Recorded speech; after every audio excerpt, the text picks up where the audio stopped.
gözlerime Hal yanında bulmadan hal yerinde seyretmene O yerlerin ellerine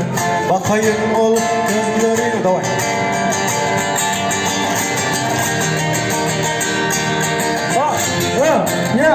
Yeah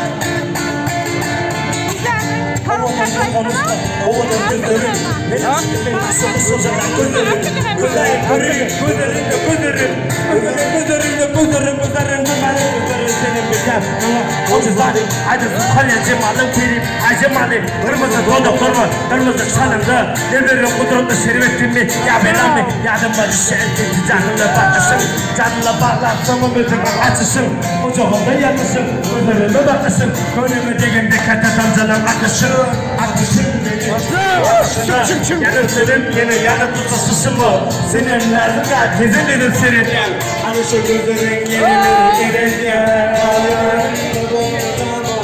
Hayerimden seyret hala o yerlerim ellerime bakayım ol gözlerine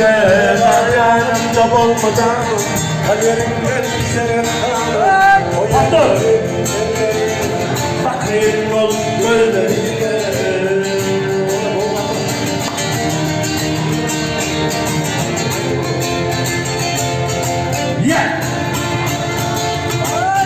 Oğlanın konuşma, oğlanın gözlerim Ben aşkımın başımda şuradalar gözlerim Gözlerim, gözlerim, gözlerim, gözlerim Görmene gözlerim de ben senin bilen Baba, o cezali, aynısın kalyancım alim benim Acemalı, kırmızı dolu kurma, kırmızı çarıkta Birbirinin kudurlu servetimi, ya belami Ya zaman düşen canla bakışım Canla bağlarsam gözüme atışım Ocağımda yatışım, gözlerime bakışım Gönlüme deginde kaçadan canım atışım Ateşim beni suyuna taşıma Yarım sönüp yine yarım tutuşursun Seninle herkesini düşüreceğim Anasının yine beni ereteceğim Olmadan